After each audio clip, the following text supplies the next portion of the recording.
اللہ کے نبی صلی اللہ علیہ وسلم نے اس کو شہر المواسات، یہ غمخواری اور درد مندی کا مہینہ ہے، جس طرح سے یہ صبر کا مہینہ ہے، بالکل اسی طرح سے یہ شہر المواسات، یہ درد مندی کا مہینہ ہے، غمخواری کا مہینہ ہے۔ کیسے درد مندی ہو، کس سے غمخواری ہو، کس سے درد مندی؟ سید منور حسین رحمۃ اللہ علیہ، اللہ تعالیٰ ان کی قبر کو جنت کے باغوں میں سے باغ بنائے، وہ یہ کہا کرتے تھے، اور پھر اسی طرح سے جس نے لیلۃ القدر کی رات میں قیام کیا ہے احتساب کے ساتھ، ایمان اور احتساب کے ساتھ، اس کے بھی پچھلے سارے کے سارے کیا ہے، گناہ معاف ہیں۔ ایمان اور احتساب کی یہی تو چیز ہے کہ جس کو ہم بار بار ذکر کر رہے ہیں۔ ایمان اور احتساب کیا ہے؟ ایمان اور احتساب یہی ہے کہ آپ جو عمل کر رہے ہیں اس کو کھنگال کے دیکھیں کہ اس عمل سے کیا نتائج برآمد ہوتے ہیں، یہ عمل مجھے کون سی راہ دکھلاتا ہے۔ کہیں ایسا تو نہیں ہے کہ صبح سے لے کر شام تک میں بھوکا اور پیاسا رہتا ہوں، لیکن مجھے پتہ ہی نہیں ہے کہ اس بھوکے اور پیاسے رہنے کا فلسفہ کیا ہے، اللہ رب العالمین اس سے کیا چاہتے ہیں، میرے اندر وہ کون سی تبدیلی اس کو مقصود اور مطلوب ہے، وہ مجھے کس درجے پہ لے کے جانا چاہتا ہے، مجھے کس درجے پہ فائز کرنا چاہتا ہے۔ یہ تو ایمان اور احتساب ہے۔ قیام اللیل کا مطلب کیا ہے؟ کہ آپ نے اپنے آپ کو صرف تھکا لیا، بس آپ کی کمر ٹوٹ گئی؟ نہیں، بلکہ آپ کے اندر وہ رقت قلبی، آپ کے اندر وہ احساسات، قرآن کو سن کر آپ کی آنکھیں اشکبار ہوں، آپ کی آنکھوں سے کبھی، اب یہاں پہ جتنے لوگ بیٹھے ہیں، ہم اگر اپنا جائزہ لیں کہ ہم اپنی زندگی کے اندر کتنی مرتبہ قرآن مجید فرقان حمید کی تلاوت کی اور آنکھوں میں سے آنسو آئے، ذرا تھوڑی دیر کے لیے اگر ہم جائزہ لیں، محبت اور الفت میں تو ہم کیا ہیں، ہمارے نوجوان صبح شام بیٹھ کے کیا کرتے ہیں، روتے ہیں نا ایک دوسرے کی محبت میں، لیکن کبھی اللہ کی محبت میں، اللہ کے نبی صلی اللہ علیہ وسلم کی محبت میں قرآن سن کر ہماری آنکھوں میں سے آنسو آئے ہوں؟ قرآن تو یہ کہتا ہے کہ وَإِذَا سَمِعُوا مَا أُنزِلَ إِلَى الرَّسُولِ تَرَىٰ أَعْيُنَهُمْ تَفِيضُ مِنَ الدَّمْعِ مِمَّا عَرَفُوا مِنَ الْحَقِّ، کہ جب وہ قرآن کو سنتے ہیں کہ جو ان کی طرف نازل کیا گیا، تو ان کی آنکھیں اشکبار ہو جاتی ہیں، ان کی آنکھوں میں سے ٹپ ٹپ آنسو بہنے شروع ہو جاتے ہیں، اس لیے کہ انہوں نے حق کو پہچان لیا۔ اور سورۃ الانفال کی پہلی دوسری آیت کے اندر کیا ہے کہ جب وہ قرآن کو سنتے ہیں، إِنَّ الْمُؤْمِنُونَ الَّذِينَ إِذَا ذُكِرَ اللَّهُ وَجِلَتْ قُلُوبُهُمْ، تو ان کے دل ڈہر جاتے ہیں، ڈھل جاتے ہیں، سہم جاتے ہیں۔ وَإِذَا تُلِيَتْ عَلَيْهِمْ آيَاتُهُ زَادَتْهُمْ إِيمَانًا، جب ان پر اس قرآن مجید فرقان حمید کی آیات کو تلاوت کیا جاتا ہے تو ان کے ایمان کے اندر اضافہ ہوتا ہے۔ تو یہ ہے احتساب و ایمان، جو قیام اللیل کے بعد آپ یہ جائزہ لیں کہ کیا میرے ایمان اور میرے اندر کی جو زندگی ہے اس کے اندر کچھ اضافہ ہوا یا نہیں۔ اللہ تبارک و تعالی، اعوذ باللہ من الشیطان الرجیم، بسم اللہ الرحمن الرحیم، یا ایھا الذین آمنوا کتب علیکم الصیام کما کتب علی الذین من قبلکم لعلکم تتقون، صدق اللہ العظیم۔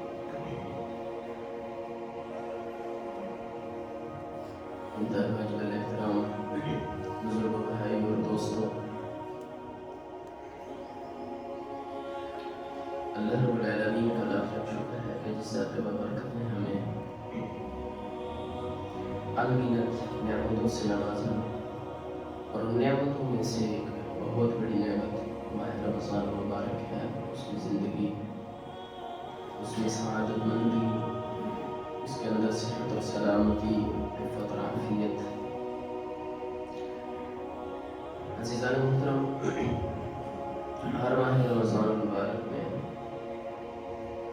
ہم ان آیات و احادیث، اللہ کے نبی صلی اللہ علیہ وسلم کی وہ احادیث کے جو ماہ رمضان مبارک کی فضیلت پر ہیں، روزے کی فضیلت پر ہم سنتے ہیں، ہمیں سننے کا موقع ملتا ہے۔ تو آج انشاءاللہ تفصیل یہ آیات اور یہ احادیث کی تذکیر بطور تذکیر کے دوبارہ سے ہم انہیں سنیں گے، اور صرف ایک ہوتا ہے سننا، ایک ہے دل کی آنکھ سے سننا، حضور قلب سے انسان اپنے آپ کو پیش کرے تو جب آپ دل کی نگاہ سے سنتے ہیں، حضور قلب سے اپنے آپ کو پیش کرتے ہیں کسی چیز کے سامنے، تو پھر کیا ہوتا ہے؟ اس کا حصول بھی ہوتا ہے، اس کا مکمل کامل اور مکمل حصول۔ اب یہ آیت تو تقریباً ہمیں یاد ہی ہوگی اعوذ باللہ من الشیطان الرجیم، یا ایھا الذین آمنوا کتب علیکم الصیام، کہ ہے اہل ایمان تم پر روزے فرض کر دیے گئے، کتب کما کتب علی الذین من قبلکم، اس سے پہلے کہ جس طرح تم سے قبل امتوں پر فرض کیے گئے، لعلکم تتقون، تاکہ متقی بن جاؤ۔ روزے کی فرضیت بھی بتدریج ہے۔ اس سے پہلے اللہ کے نبی صلی اللہ علیہ وسلم نے ایک مہینے کے اندر 3 روزوں کا حکم دیا، لیکن فرض نہیں تھے۔ پھر اس کے بعد دوسری ہجری کے اندر دوسرے سال میں، ہجرت کے دوسرے سال روزوں کی فرضیت ہوئی، باقاعدہ قرآن کی آیات کا نزول ہوا، اسی آیت کا نزول ہوا، تو اس میں بھی ایک تدریج تھی۔ پہلا حکم یہ تھا کہ جو روزہ رکھنا چاہتا ہے تو رکھ لے، جو نہیں رکھنا چاہتا تو فدیہ دے دے۔ وعلى الذين يطيقونه فدية طعام مسكين فمن تطوع خيرا فهو خير له وأن تصوموا خير لكم إن كنتم تعلمون، روزہ رکھ لو تو یہ اچھا ہے، تمہارے لیے بہتر ہے، ہاں اگر تم نے نہیں رکھنا تو پھر فدیہ دو، ایک مسکین کو کھانا کھلاؤ۔ یہ پہلا مرحلہ تھا۔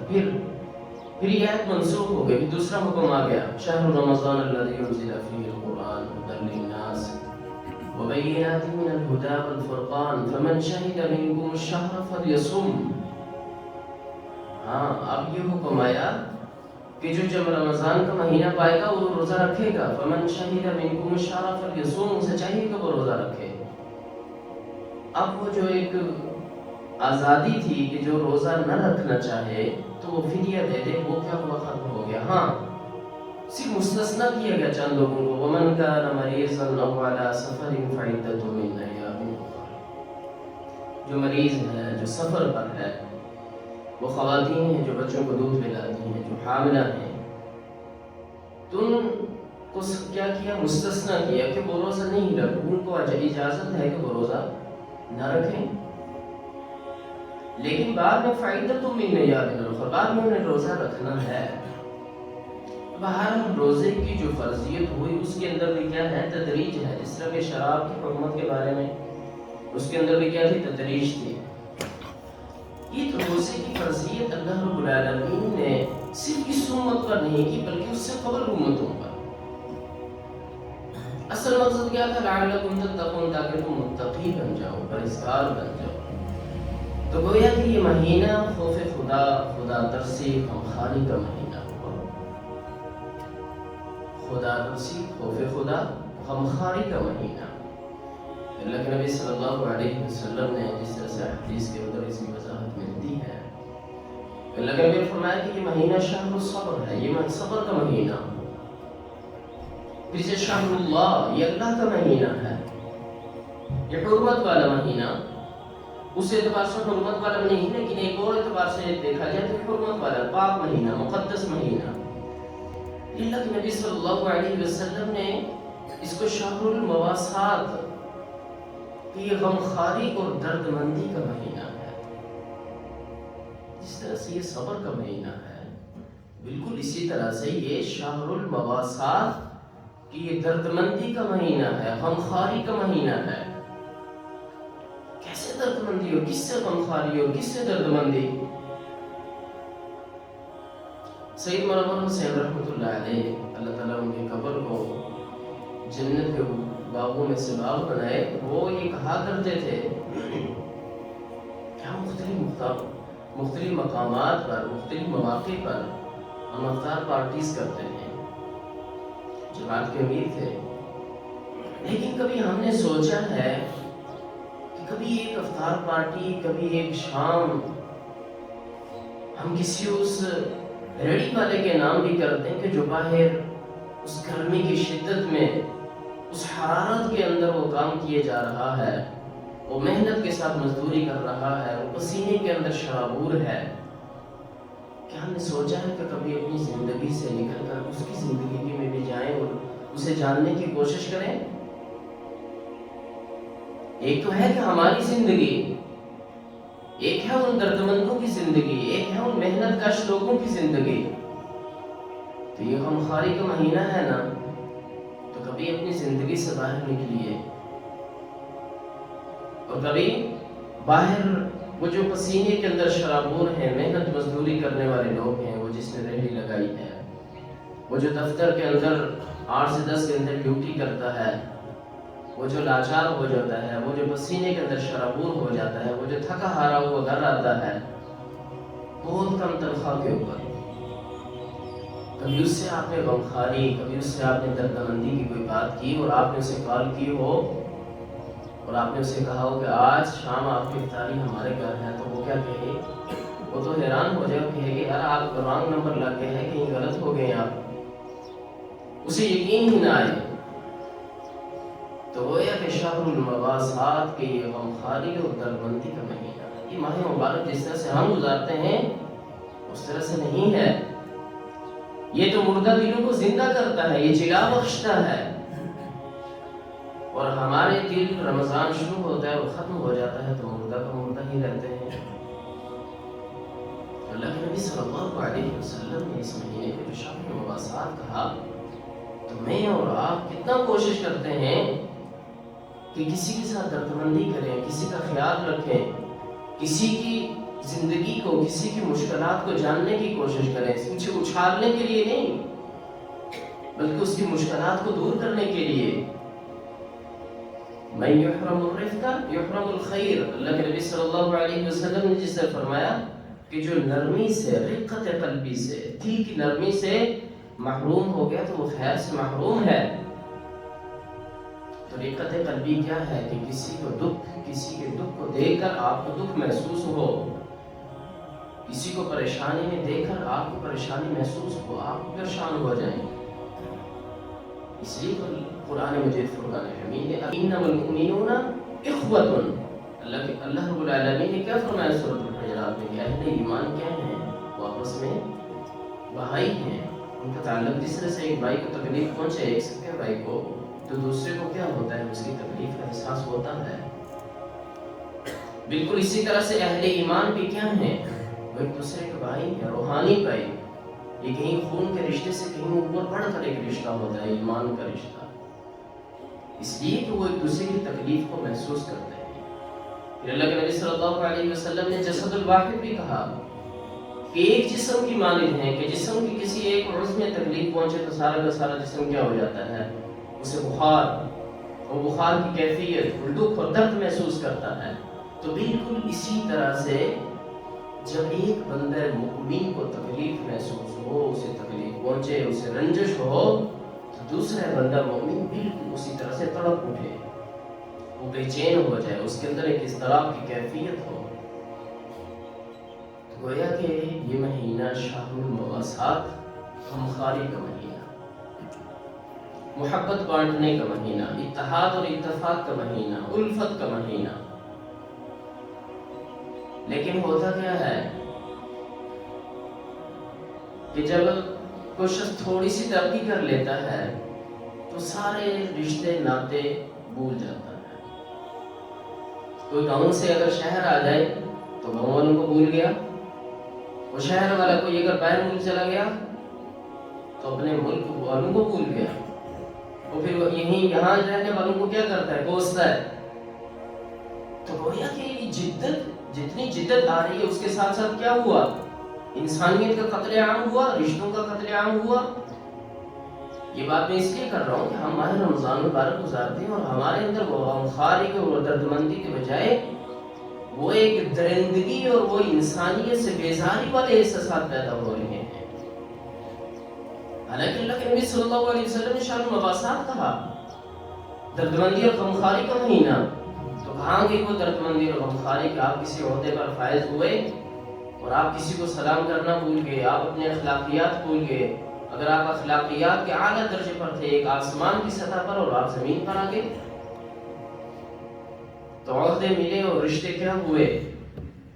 ختم ہو گئے، سارے رشتے ناطے ٹوٹ گئے. تو گویا کہ یہ کیا ہے؟ یہ ایک طرح سے انسانیت کا اور رشتوں کا قتل عام ہے. تو لہٰذا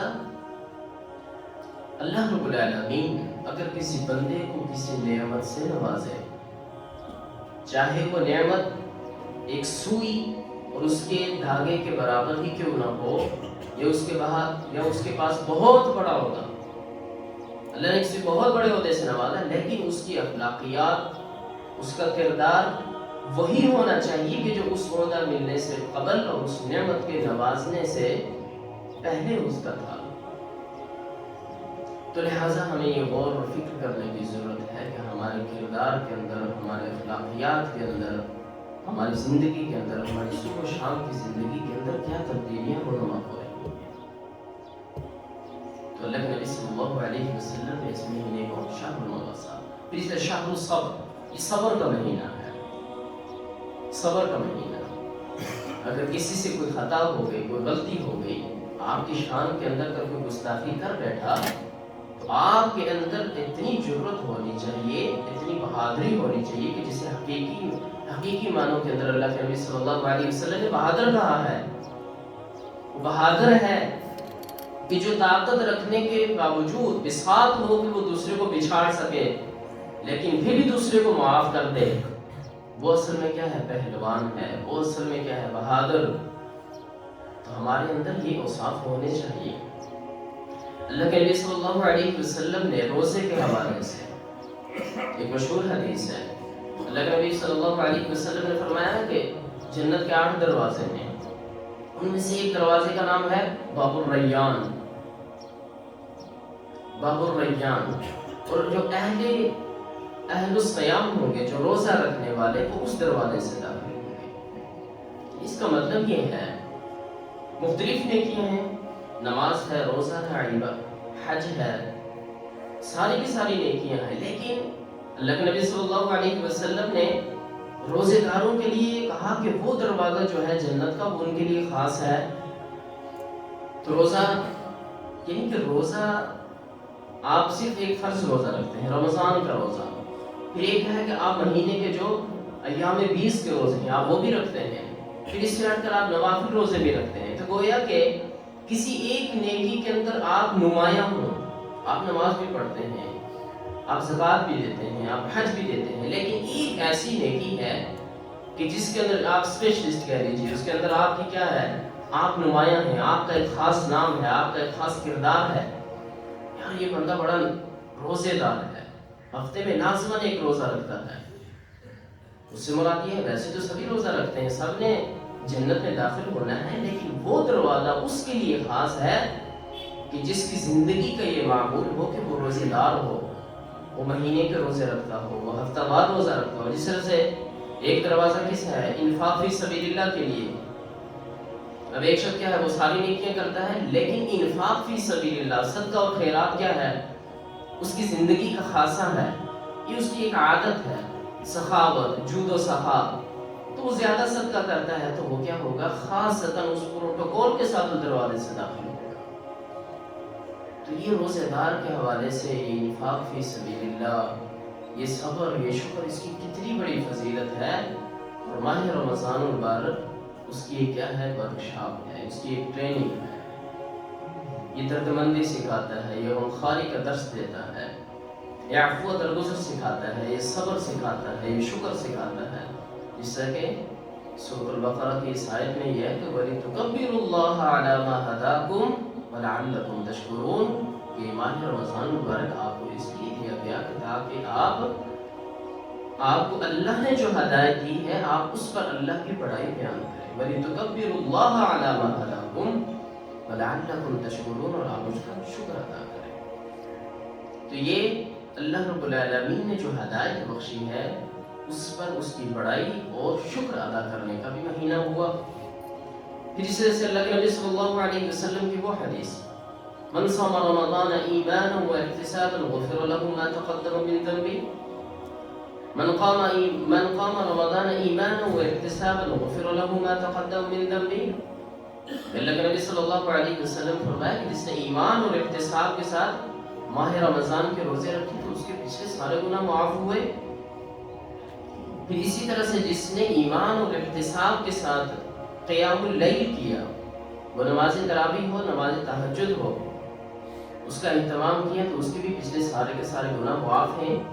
یہ بخاری کی حدیث ہے، بخاری مسلم متفق علیہ. اور پھر اسی طرح سے جس نے لیلۃ القدر کی رات میں قیام کیا احتساب کے ساتھ، ایمان اور احتساب کے ساتھ، تو اس کے بھی پچھلے سارے کے سارے کیا ہے گناہ معاف ہیں. ایمان اور احتساب کی یہی تو چیز ہے کہ جس کو ہم بار بار ذکر کر رہے ہیں. ایمان اور احتساب کیا ہے؟ ایمان اور احتساب یہی ہے کہ آپ جو عمل کر رہے ہیں اس کو کھنگال کے دیکھیں کہ اس عمل سے کیا نتائج برآمد ہوتے ہیں. یہ عمل مجھے کون سی راہ دکھلاتا ہے؟ کہیں ایسا تو نہیں ہے کہ صبح سے لے کر شام تک میں بھوکا اور پیاسا رہتا ہوں لیکن مجھے پتہ ہی نہیں ہے کہ اس بھوکے اور پیاسے رہنے کا فلسفہ کیا ہے، اللہ رب العالمین اس سے کیا چاہتے ہیں، میرے اندر وہ کون سی تبدیلی اس کو مقصود اور مطلوب ہے، وہ مجھے کس درجے پہ لے کے جانا چاہتا ہے، مجھے کس درجے پہ فائز کرنا چاہتا ہے. یہ تو ایمان اور احتساب ہے. قیام اللیل کا مطلب کیا ہے؟ کہ آپ نے اپنے آپ کو صرف تھکا دیا، بس آپ کی کمر ٹوٹ گئی؟ نہیں، بلکہ آپ کے اندر وہ رقت قلبی، آپ کے اندر وہ احساسات، قرآن کو سن کر آپ کی آنکھیں اشکبار ہوں.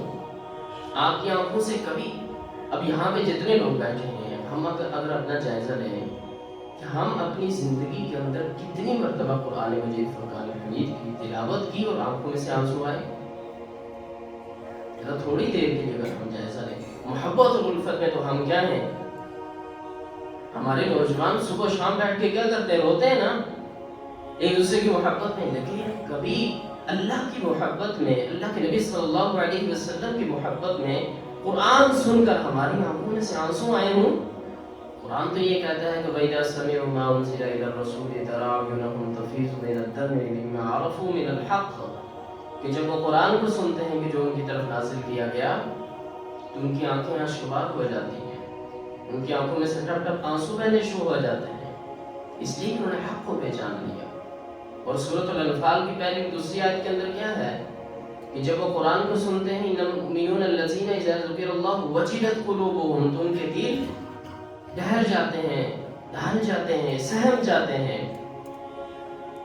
وَإِذَا تُلِيَتْ عَلَيْهِمْ آيَاتُهُ زَادَتْهُمْ ایمانا، جب ان پر اس قرآن مجید فرقان حمید کی آیات کو تلاوت کیا جاتا ہے تو ان کے ایمان کے اندر اضافہ ہوتا ہے. تو یہ ہے احتساب و ایمان.